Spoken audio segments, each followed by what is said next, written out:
Hi, Terry. I don't know if you can hear me. I can't hear anything on that end. Yeah, we can hear you. Ah, perfect. Okay. Thank you.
Oh, oh.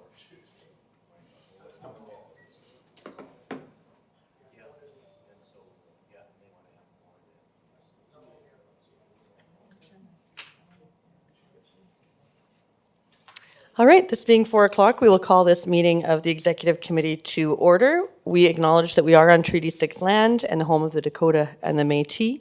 We extend our respect to all Indigenous people for their valuable past and present contributions and recognize and respect cultural diversity within the city of Prince Albert. So we'll start with approval of the agenda. Councillor Miller. So moved, Madam Chair. Any discussion? Okay.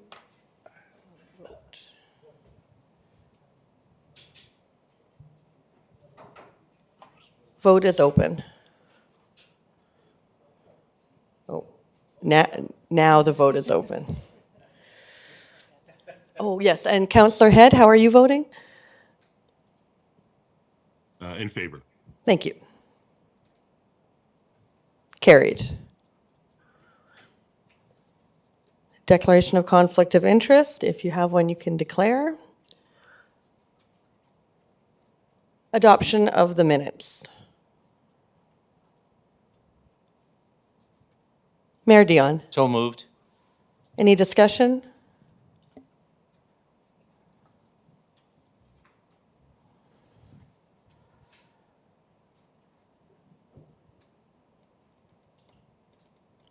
The vote is open.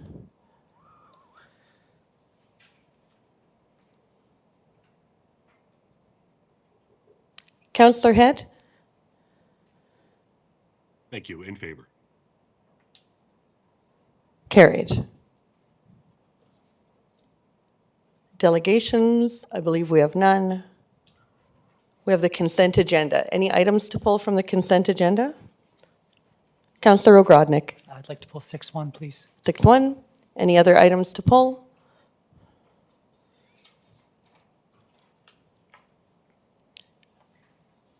Mayor Dion, I'll move the balance. moving the balance. I'll open a vote.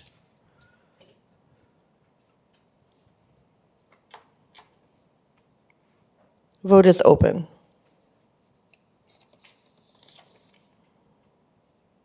Councillor Head?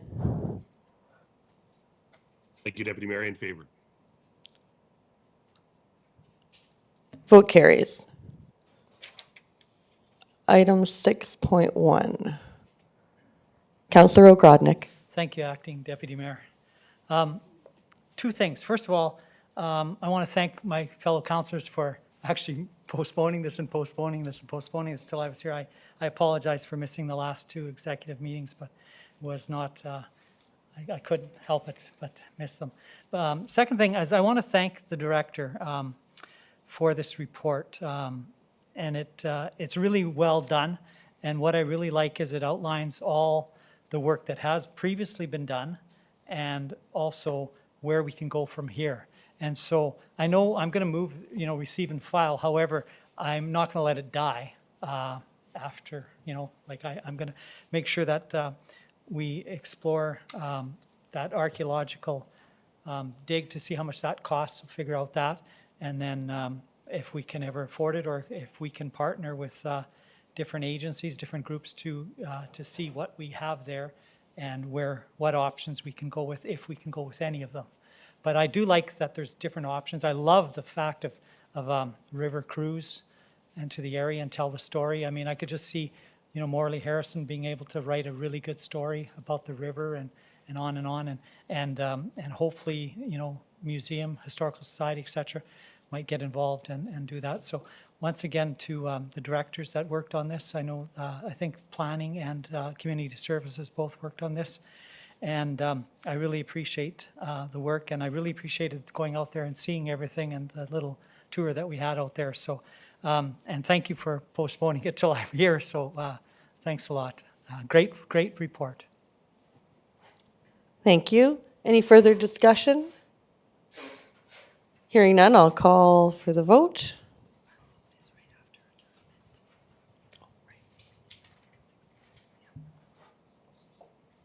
Whoops. Oh.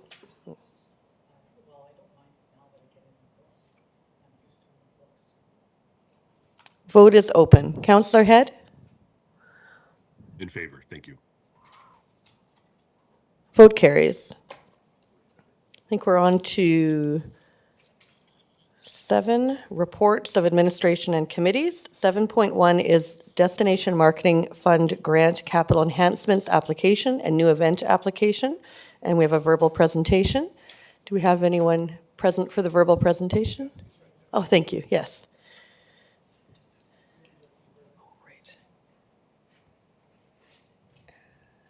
Podium.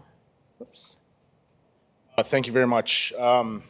As outlined kind of in, I guess, what we're asking through the DMF, the World Cup Committee is requesting $350,000, of which $100,000 is in capital expenditures and then $125,000 for the 2024 World Cup and then $125,000 for the 2025 World Cup.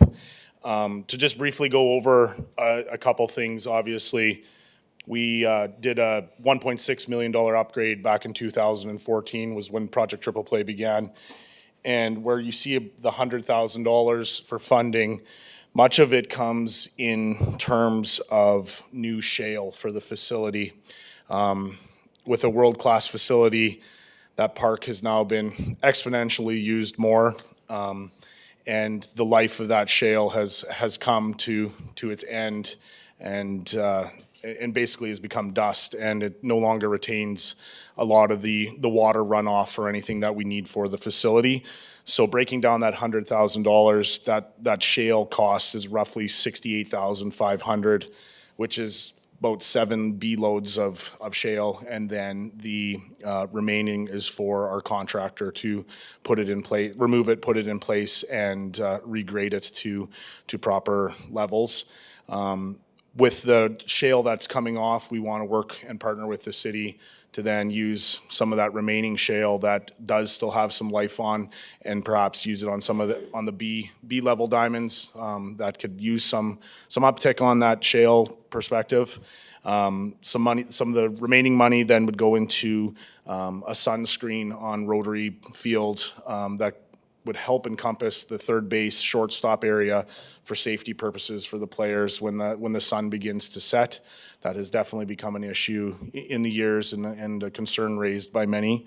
In terms of getting some longevity out of the shale, we also want to investigate and purchase a tarp to cover the infield of the main diamond of Rotary Field, just to get more life out of the shale, and obviously the weather we want to get that in terms of where we're at. Another safety issue that has come up, the reinvestment of dollars that we had from 2018's success from the Junior Worlds. We put bullpens on Kinsman Field, and there's a little bit of work that needs to be done to complete that for a safety aspect. After playing on them this season, they weren't fully enclosed, so that foul balls and balls that are potentially in play that come out of play could end up in the bullpen. So we want to reintegrate the fencing to be back into that capacity so that it looks very similar in terms of height, what is on Rotary right now, just kind of fence that off so the safety of all the participants is when they're warming up and maybe not paying attention completely to the game, they're at a safe aspect. So just finishing off those, the warm-up areas on Kinsman. We had an unfortunate circumstance after 2018 and lost one of our sound systems to Kinsman Field, so we'd like to repurchase that to the main standard of what the World WBSC wants. I know we went through the process and the city had purchased something, but then that will move over to our Shea Amundsen Field, which again, some dollars in here are to move one of our score boxes that we have used in the past and make it a permanent structure on Shea Amundsen, and then put the portable speaker system that's in there currently. And then we're in the process with our investment from a committee to upgrade the press box score booth of Kinsman Field to get it to a World Cup standard. And so the remaining dollars would be for the engineered drawings that are required to get approval and stamps and everything to continue on with construction. So that basically brings up the whole line of that $100,000. And then going into the $125,000 for each of the events. We currently have a budget of $671,000 for 2024 and a $748,000 budget for 2025. So requesting that $125,000 for each of the events will directly go basically back into hotels. The difference between a junior men's event and a men's event is we are responsible for hosting all the teams here. So we're looking at 128 room nights, or 128 rooms per night for the 2024 event and 155 for the 2025 event. So we obviously our $1.4 million budget for the 2 years covers a lot of that reinvestment back into the city and into our facilities and into our businesses. So I don't have much else to present because it's really outlined in our entire package, but what I did want to come here is just quickly outline it and then make sure I was here for any questions if you have any. So, Thank you for that comprehensive description, and thank you for your work on the project and on Project Triple Play. That was a really nicely done event as well. So I'll ask if there are any other questions in the room. Councillor Ogrodnik. Thank you. Thank you, Ian, for the presentation today. And I'm going to move and support this, the recommendation here. And just a few comments. Exactly, the shale needs replacing, there's no doubt about it. I was there last summer, and the dust and what have you that's generated from it is something to be, said. So it does need, and to bring it up to world standards. I agree with the booth on Kinsman Field. Like that definitely needs to be upgraded to host these kinds of events. And I think the fact that we have such a great facility says a lot for our city, and for Softball Canada has a lot of confidence in bringing events to Prince Albert. And now this is the second WBSC event in, it'll be 7 years or so to come to Prince Albert. And when you think about that, that's the world. And so if you think about the number of nations that participate, Prince Albert gets it twice in 7 years, events like these. And so they have a lot of confidence in our facilities because it is an A-class facility that you guys have built and dreamed about, put together and built, and followed through on and hosted a great event, as you said, in the past. And I look forward to 2024 and then 2025 as well. And so these are much needed upgrades. And the fact of the other matter is it's bringing in hotel rooms, and people will come and watch. We had people that came from around the province and neighboring provinces to come watch, and from the United States. We had quite a few people from the US come and watch the World Juniors, and they rent hotel rooms, and that's where this money comes from. And that's what the Destination Marketing Fund is all about, is to get people to stay in our hotels, attend events that are in Prince Albert, and the money that is generated and then that tax from the Destination Marketing Fund goes back into other events, and we keep bringing people into our city, and they can see our great facilities. So thank you for taking this on, you and Felix. You're missing one guy, but that's okay. He's having fun in the sun, and that's good. So thank you for doing that, and I support this 100%. So I did move it, right? Yes, thank you. Mayor Dion. I too support this 100%.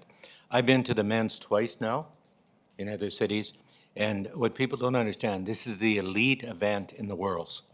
And what did it for us was this committee with the juniors. And that crowd, when you see that drones with all the people all the way around it, that sold it.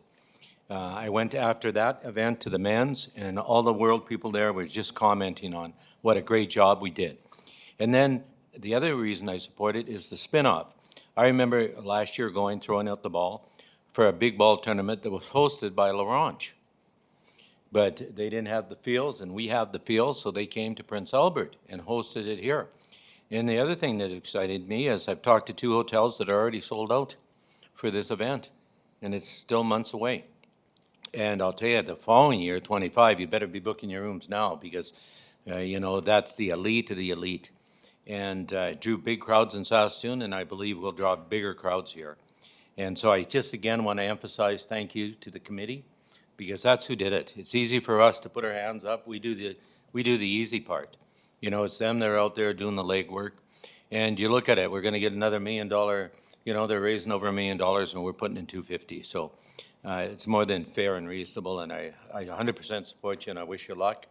But the only question I have is, once the world's over, what are you going to do next? What's going to top the world? Going to take a bit of time off, I think. It's been 10 years. It's time for a break. No, that's a good answer. Councillor Solomon.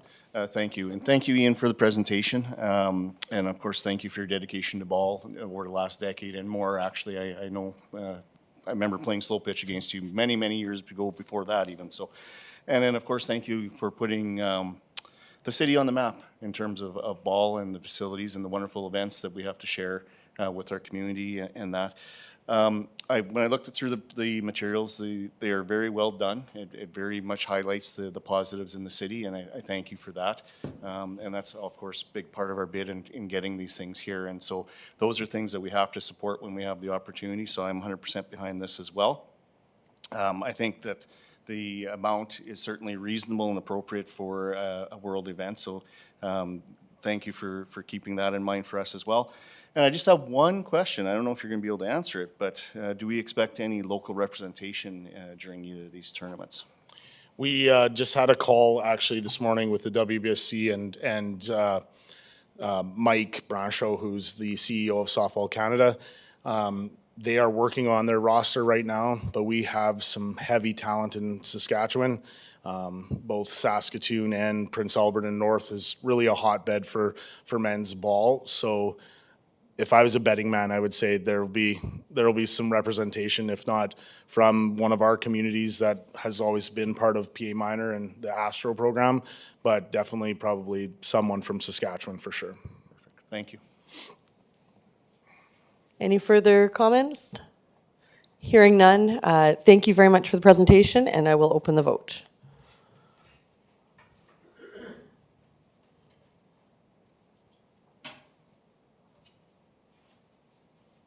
Vote is open. Councillor Head? Thank you for the presentation. In favor. Carried. We move, so thank you. You're welcome to stay or to leave. We move on to number 7.2, Strategic Plan 2023 to 2025, Progress Update number 2, with a PowerPoint presentation from our City Manager, Sherry Person. Hi. I am pleased to provide council members with an update on the progress that has been made in 2023 on achieving the priorities of the 2023-2024 strategic plan. In 2023, a new process was established with senior administration creating a project workbook. The purpose of creating this type of workbook was not only to have all city projects documented and tracked throughout the year, but primarily to promote integrated planning and collaboration between all the departments.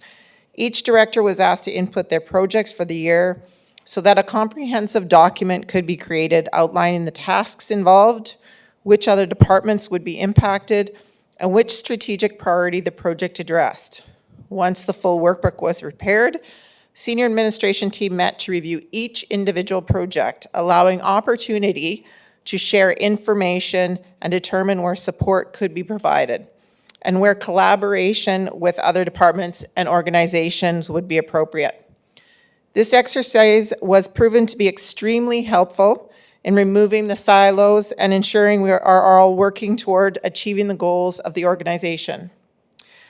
With this being our first attempt, we have looked at how we can improve the workbook for 2024, and it is apparent that we need to be more realistic of what can actually be achieved in a year. The senior management team met a few weeks ago to review the 2024 projects, and we have reduced the number of projects, specifically ones that are part of our regular operations. Those will not be listed. Going back to 2023, there were a total of 188 projects on our list, and at the time of providing the first update report in July, 10 of them were already completed. By comparison, at year-end, we have completed 109 projects, with 23 in the final stages. I think it is important to note that considerable work was accomplished last year. The labor disruption from September to December did have an impact because management priorities were required to shift to meet the immediate service needs of residents, which resulted in several Q4 projects being carried over into 2024. I'm going to go over the 4 strategic priorities identified in the strategic plan and give a brief overview of some of the achievements in each of the 4 areas.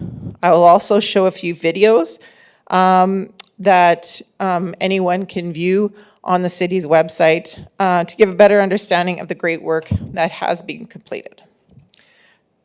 So the first strategic priority is building a robust economy. So there are 4 areas of focus in this category, and they are economic diversity and stability, downtown revitalization, economic growth, and population growth. A few of the significant projects completed are reviewed options and developed a downtown incentive program in collaboration with the Prince Albert Downtown Business Improvement District, which was approved by City Council in November. Developed an inventory of grant opportunities and prioritized applications for funding support. Created promotional videos to showcase what Prince Albert has to offer. One of the highlights is the new Move to PA video and website. And I'll just ask the city clerk to play this video.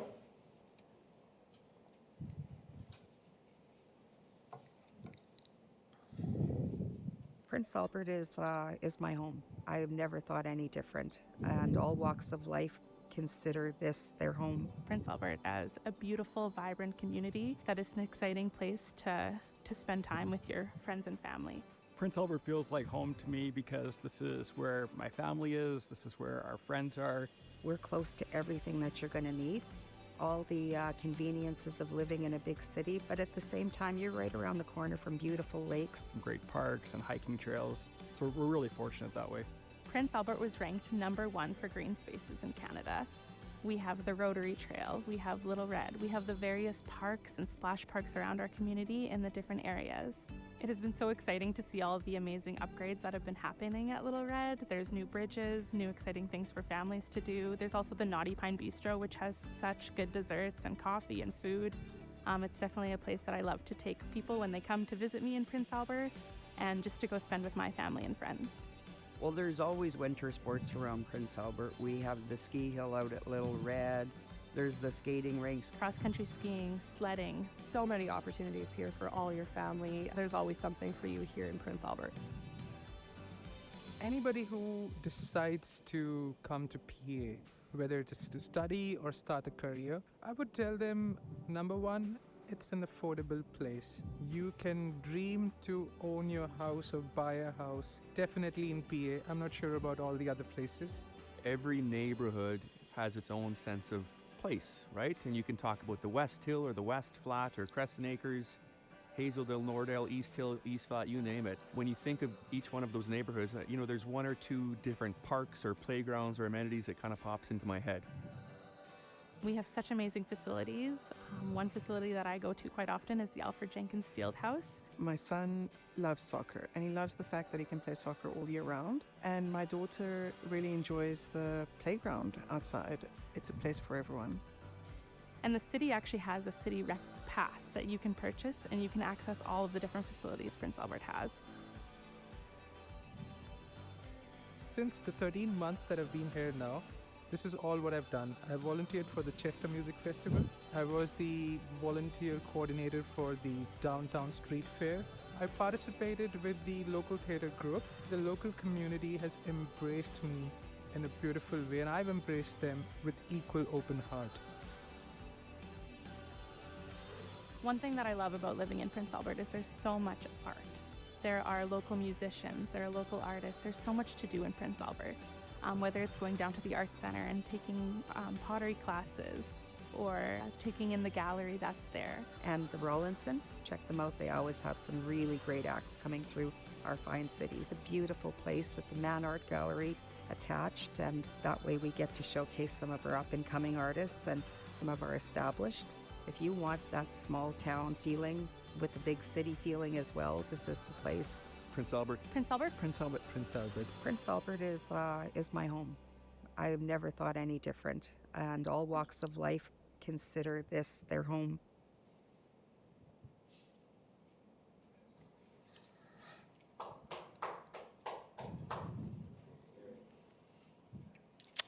Okay, so the second strategic priority is promoting a progressive community. There are 4 areas of focus in this category, and they are community safety, social equality, culture action plan, cultural and community events. A few of the significant projects completed was the hosting of the 2023 Esso Cup, which was a great success in our community when it was held from April 23rd to 29th at the Art Hauser Center. Established the Fire Station Capital Reserve, which currently sits at $200,000, is a good first step to preparing for growth through community safety.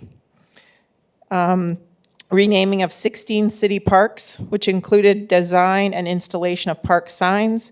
These signs are a tremendous addition to our green spaces and honors our veterans and community leaders. And I'll just again ask the city clerk to show a video.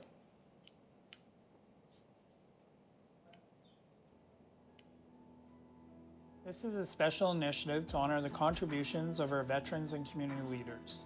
A tribute of 16 signs to those who have impacted our community. Hi, my name is Tim Yeaman. I am the Parks and Open Spaces Manager here in the City of Prince Albert. The renaming initiative was a year-long process that aimed to recognize the veterans and community leaders who have made significant contributions to our city. We honored their service and dedication by immortalizing their names in these park spaces. To bring this initiative to life, the City of Prince Albert awarded the tender to Meadowman, a renowned company based in Saskatoon. They meticulously designed and constructed the signs that now grace these park spaces. The signs were made from steel, which was sandblasted to create a textured surface. Over time, oxidization naturally forms a beautiful patina finish that blends seamlessly with the surrounding nature of the parks. Choosing this finish was intentional, aiming to maintain the harmony between the park spaces and the signs themselves. We wanted to go the extra mile in honoring our veterans. As a symbolic gesture, each sign dedicated to a veteran is adorned with 4 red poppies, signifying their service and sacrifice. The community response to this renaming initiative has been overwhelming. Families, friends, and visitors can now explore these park spaces, knowing they are walking in the footsteps of those who have shaped our city. The City of Prince Albert has embarked on a remarkable journey to honor its veterans and community leaders. Through the renaming of these park spaces, the legacy of these remarkable individuals will live on, inspiring generations to come.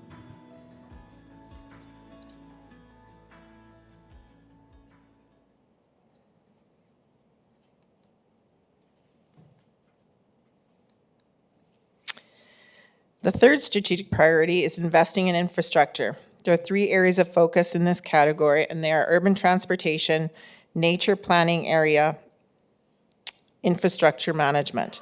A few of the significant projects completed are the completion of a comprehensive transit review, developed and finalized a forestry management plan, replaced the collapsed storm sewer at the corner of 2nd Avenue West and 12th Street West. One of the major highlights of 2023 was the completion of the Rotary Adventure Park project at the Little Red River Park. Work at the park continues this year with the opening of the 3 warming shelters and new lifts for the Kinsman Ski Hill. So the city clerk will show us a video of the adventure park.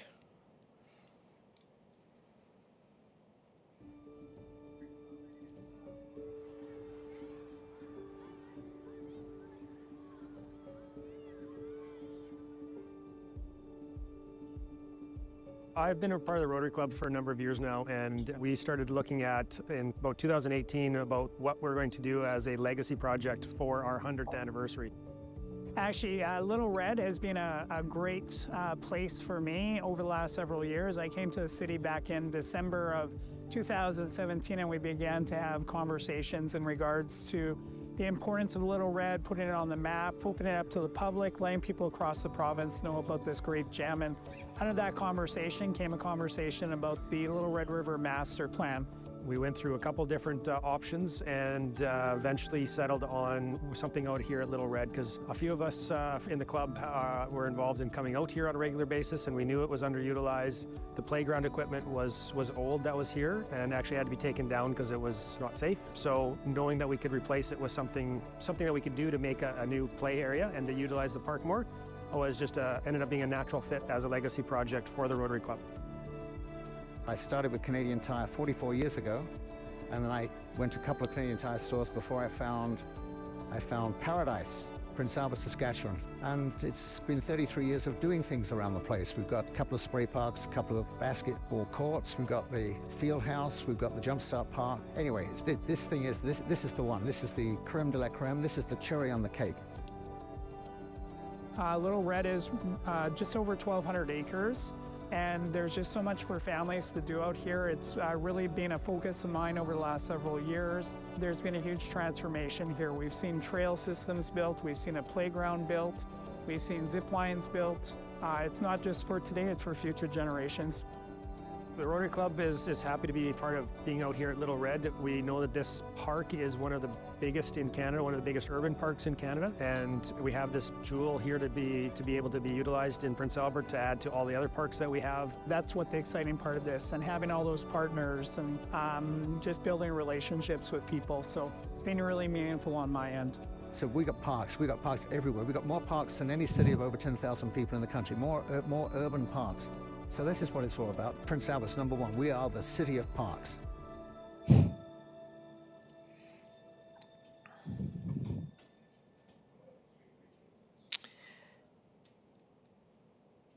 The fourth and final strategic priority is delivering professional governance. There are 3 areas of focus in this category, and they are engaged government, technology advancement, and organizational effectiveness. A few of the significant projects completed are the completion of the reorganization and structure of the city's chart of accounts, which was an extremely large undertaking requiring considerable time and effort. Preliminary preparations and budgeting for the 2024 municipal election. They implemented our new recreation software, Perfect Mind. There was the established snow event communication, public map, and parking ban plan. We have not been able to fully test the plan because we haven't experienced a major snow event yet this winter, but we do have plans in place and we'll review them following a snow event to see if there are any areas that need to be addressed.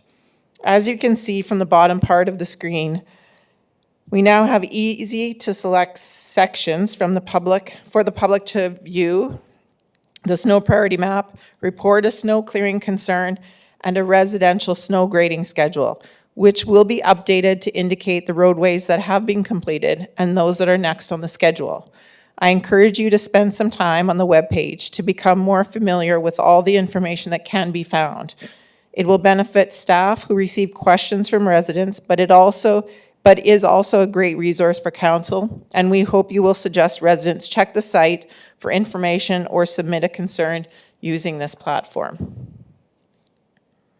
Looking ahead, in closing, I am very proud of the staff and the accomplishments in 2023. As we look ahead in 2024, you will notice when we submit the mid-year report in July that there will be less projects on the list. 2024 is a rebuilding year, and we will be focusing on the management of our staff. I want to emphasize that our employees are our biggest asset, and this will be our main priority, along with the projects approved in the budget. Within the next few months, we will reinforce the importance of the strategic plan using the same 3 key messages: embrace new ideas, work together, and build a better city using new visuals. We will also be working on creative videos of different work areas within the city operations to show to our staff at the annual orientation session, giving a better understanding of the work being done. And as mentioned, the 3rd progress report will be provided at the July Executive Committee meeting. Lastly, the most significant project of 2024 is the completion of the aquatic and twin pad, which involves multiple departments.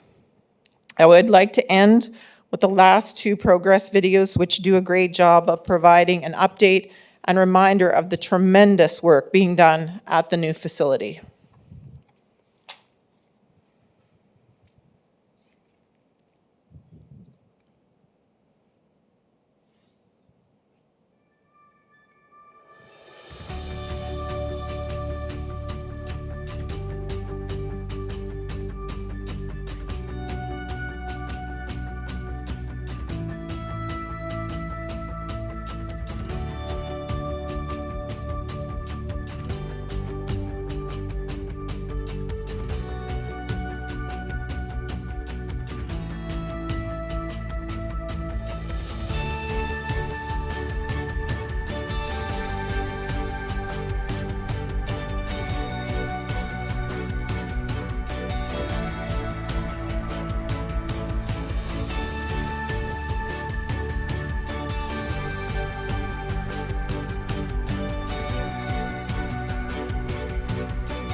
Thank you for the presentation. That contained some beautiful and very impactful videos, and I appreciated getting to watch all of them, so thank you.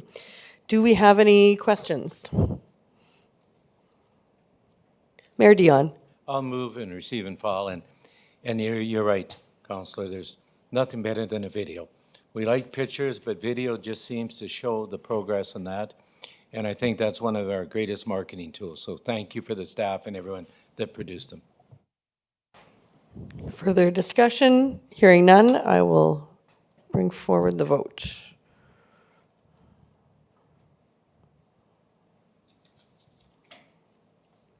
Vote is open. Councillor Head. Thank you, Deputy Mayor. In favor. Carried. Unfinished business, we have none. And lastly, do we have a motion to adjourn? Oh, sorry, Mayor Dion. Move to adjourn. Move to adjourn, and we'll open the vote.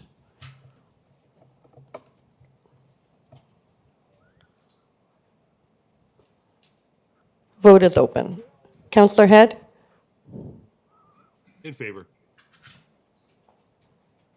And the vote is closed. We are adjourned. I'm suggesting a 30-minute break. Do we need more time than that for anyone? Longer? No? 30-minute break?